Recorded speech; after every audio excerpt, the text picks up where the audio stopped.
Hello, wonderful people. You all are welcome back once again. If it's the first time you're coming across this channel, this is Constant Word. We bring to you the latest updates concerning the Biafran race, the Biafra struggle from the ICC. May we watch them together. I'd like to introduce our guest and Dr. White. Good evening from here. Good evening, Simon, and thank you so much for having me. I appreciate it. And welcome all Biafrans listening. Thank you very much. Thank you very much. It is an honor to have you here. And can you give an opening speech to Biafrans to know what you are doing, where we are, and where we are going? Absolutely. For those of you that don't know me, I've been in the human rights investigation and justice and accountability for several decades. I served as the chief of investigations for the United Nations-backed Special Court for Sierra Leone, where we indicted numerous individuals for war crimes and crimes against humanity. And most notably was Charles Taylor, the former president of Liberia. And at that time, he was the first sitting head of state ever indicted and convicted. Subsequently, everybody else that we had tried that was still remaining alive, unfortunately, we had a few that passed away due to ill health. They were all convicted. So I have been involved in Africa for over two decades and pursuing justice and accountability for those that can't get it themselves. Now, because of that and the work that we have done, we were retained by the leader of IPOB, Mazi Nnamdi Kanu. And as you know, he was very concerned about what's going on in Nigeria as a whole, but most importantly, the plight of the people, of the indigenous people of Biafra, and the ongoing genocide, which is a wide-scale and systematic killing of civilian population targeting specific groups. There are Christians, there's Jews and Shias, but most notably is the indigenous people of Biafra and what you have suffered ever since 1970. So he sought our assistance. He retained us. We are in Washington, D.C., but we're actually global. He retained us to promote an human rights advocacy campaign for IPOB and seek justice and accountability for all Biafrans that are related to the IPOB worldwide. And even though we're based in Washington and we were focused there, we've taken our efforts global. So he retained us, and he also, in his absence, delegated those authorities for accountability and justice to the authorized representative, Madam Oyibo. And most of you know of her. So we worked very closely with her, and we continue in his unfortunate predicament right now, which eventually he will get out of that predicament. But for right now, we're working closely with his delegated authorized representative, Madam Oyibo, who has been delegated this authority globally, working with us. I've had a subsequent conversation before his unfaithful plight of where he is right now, and he has full backing and support of her. So we're working very closely with her and the other people with IPOB in the United States to advance this human rights campaign, seeking justice and accountability, which, you know, on Wednesday, as a result of that, we have been collecting evidence and information demonstrating that there was a wide-scale and systematic killing of indigenous people of Biafra, which was being conducted by the Nigerian government. So we filed a criminal complaint with the International Criminal Court on behalf of the IPOB on Wednesday and requested that they conduct or open an official investigation documenting the atrocities that are occurring against the indigenous people of Biafra. Thank you very much, Dr. White. You've actually, in your opening speech, addressed almost all the concern. I would want you to shed more light. You know, when it comes to Africa, people believe that people of Africa, you don't hold them accountable for crimes, especially these crimes against humanity. We have seen in so many countries where some government officials, president, ex-president, were persecuted, and some of them are still facing persecution today. What are you going to assure the Biafra people about from your past experience? We know it is not going to be very easy. We know you have done it before. What exactly are you going to tell Biafran people, giving them assurance that in your past experience, even though they told you something that you cannot get Charles Taylor, you cannot succeed, you cannot do this, we want to hear some of your experience trying to bring these leaders in Africa to justice. Well, let's be realistic and honest. You're right. This is not an easy task. But when you do the right thing for the right reason, things happen. I was told time and time again, you will never get Charles Taylor. It will never happen. Well, we are a group of people, and we have a lot of people that are working with us and for us that want to seek justice. And unfortunately, right now, because of things going on in the world, Nigeria has been lost in the shuffle. Well, we put Nigeria on the map on Wednesday. Not only did we notify the ICC of what's going on, we also notified the Secretary General of the United Nations. We also alerted the Foreign Secretary in the UK, and we also put on notice the High Commissioner of the United Nations High Commission for Human Rights. So globally, we have spotlighted what's going on in Nigeria right now. And it was not just what was going on in northern Nigeria with Boko Haram and some excesses by the Nigerian security forces. Quite frankly, this is a global problem and it needs to be addressed. Nigeria is the largest country on the continent of Nigeria. And what is happening right there is an international security concern, and it should be. What we can guarantee the Biafrans that are listening to this, people specifically affiliated with the indigenous people of Biafra, is that we will work tirelessly to pursue justice, just like we did with Charles Taylor. And we sought justice for the people of Sierra Leone where that court was. And right now we're also working to try to establish a war crimes and economic crimes court in Liberia. So we're very active on the continent. And right now, because Nigeria cannot police its own, and it is a signatory to the International Criminal Court, the Rome Statute, the International Criminal Court, in my opinion, has no other option but to open an official investigation and investigate and prosecute those crimes. Nigeria is a signatory to the Assembly States Party and the Rome Statute, which gives them the authority, meaning the ICC, the Office of the Prosecutor, to investigate and prosecute them if they themselves cannot do it. Either they're unwilling or they do not have the capacity.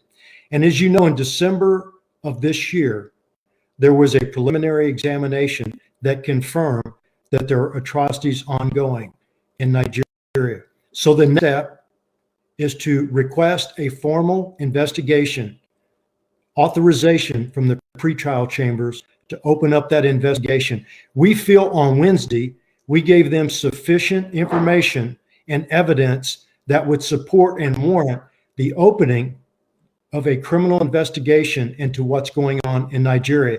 And we've also pledged our support to continue to collect and provide evidence and information that will support a prosecution for those involved in the atrocities that are being committed in Nigeria today, especially those targeting the indigenous people of Biafra.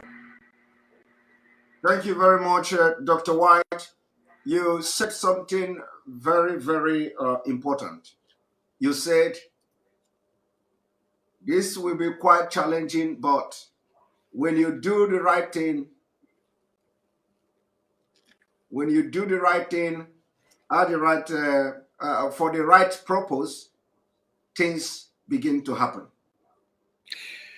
They do. We know corruption's worldwide. And look, when we pursued those individuals that committed the atrocities in Sierra Leone, we had a lot of challenges, but we had a lot of good people that surrounded us, and we have that right now.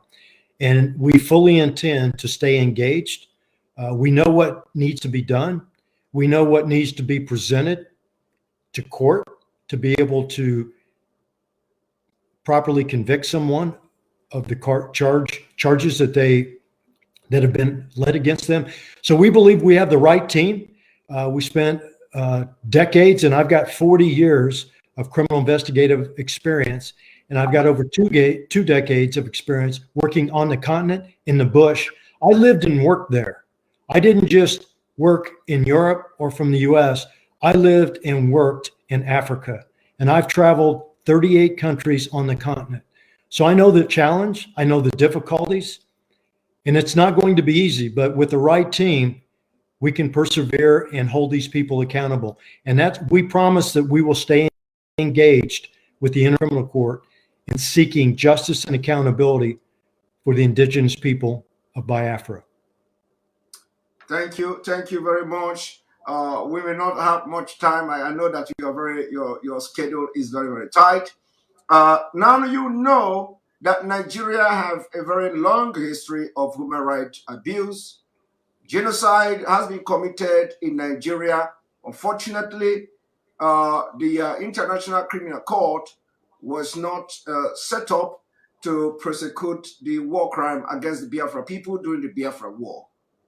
And there has never been anybody, no government official in Nigeria, ever, since the beginning of the International Criminal Court, nobody has ever been dragged or summoned. No Nigerian has been summoned by the International Criminal Court. That is not to say that some people has not filed application. I don't know about that. That is not to say that international community are not seeing, reading, listening, watching the news of what is coming out from Nigeria every day. Do you think that with the step you and your team and organization are taking right now on behalf of the indigenous people of Biafra, we are going to see something different? Because you said you want the action taken so far, you have brought out Nigeria into the limelight, into the international community, and the torchlight is now on Nigeria because you have informed and put on notice the Secretary General of the UN, the ICC, those in the United Kingdom, those in Europe, and what have you. So are you saying that with this action and going forward, the world is going to be aware of the atrocities, war crime being committed by the Nigerian government? Yes, that's our intention, and that's what we had pledged when we met with the leader and discussed this. This is exactly what we've done, and our demonstrated past performance, I believe, supports that we can get the job done. It will take time. We have to manage expectations. This is an uphill battle, but we have the right team. We have the right people that know how to get this done, and we will pursue this on behalf of the indigenous people of Biafra. There have been other referrals, and you know that have been submitted, and they've been done in a noble manner, in a noble fashion. But you have to know what you're dealing with. You have to know how to collect this evidence. You have to know how to get this done. And it's very, very difficult. But we have done that. Think about it. We started, and within a little over 3.5 years, we were able to indict and arrest the first sitting head of state ever for war crimes. And literally 1 week later, we also, not directly with the court, but indirectly with the court, and we collaborated with him, we arrested his son, Chucky Taylor, in the United States for torturing many witnesses, but one of which was my witnesses. He was convicted, and he received a 97-year sentence for torture. So, just for clarification, because you know, in social media, when people are watching you, and because the way you speak, some of those in Africa may not understand you. So just for clarification, did you say that Charles Taylor's son that you were able to arrest him because of the job you did, and he was sentenced to 97 years for torture. Chucky Taylor was not arrested by the special court. What I'm saying is that we were able to collaborate with the United States authorities when we received information that he was coming back to the United States to recruit some child soldiers to go back to help break his father out of the special court detention facility. Because of our international cooperative efforts, we're able to coordinate and work with the United States authorities. So when he came into the United States, he was arrested for passport fraud initially, and then we charged him with torture for torturing many witnesses, but one of which was our witness in the United States. That was, we were able to arrest 2 Taylors within 1 week, separate locations. All I'm saying is that with the international cooperation and experience that we have, we were able to effect this arrest and subsequent prosecution. So there's multiple venues, multiple jurisdictions, but when you work collectively with people for the right reason, you can get a lot accomplished. Yeah, that's a very good clarification. I am more interested to know he was convicted for torture, right? That's correct. The first time ever in the United States. It was a United States statute that was passed in 1994, and Chucky Taylor, to my knowledge, was the first one ever prosecuted and convicted, successfully convicted in the United States. This is an interesting one, because why I want to to stick on this particular topic you just raised now is because you said he was convicted and sentenced to 97 years for torture. It's not even about that he has killed people or committed all manner of crime against humanity and all that, but for torture, and he got 97 years. That's correct. And my point that I'm making here, there's a lot of options. We have the ICC, and there are other jurisdictions that can be utilized to prosecute people that commit similar crimes. It may not always be the International Criminal Court, but these people travel around, and some of them have citizenships in other countries that will prosecute you because you have a citizenship from that country. Now, we understand that our leader, Mazi Nnamdi Kanu, was subjected to very severe torture in Kenya. And though we are yet to have him in court, and this is also going to be an inclusive. It is going to be inclusive, including the torture of our leader from Kenya to Nigeria.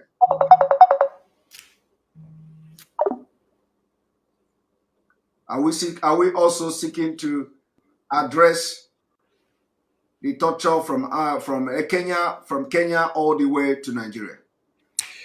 Yes, we submitted a confidential referral that included all of that information. But what we can say publicly is we, in fact, did address that. Not only the wide-scale and systematic killings targeting the indigenous people Biafra, but we specifically referenced that he was illegally abducted. It's called an enforced disappearance, which means he was kept in a special detention, which is a violation. It's a crime against humanity. He was tortured, and then he was illegally renditioned from Kenya, as it's been alleged, from Kenya to Nigeria. So all of those crimes that I mentioned are crimes against humanity, which falls under Article 7 of the Rome Statute, which are all subject to jurisdiction of the International Criminal Court.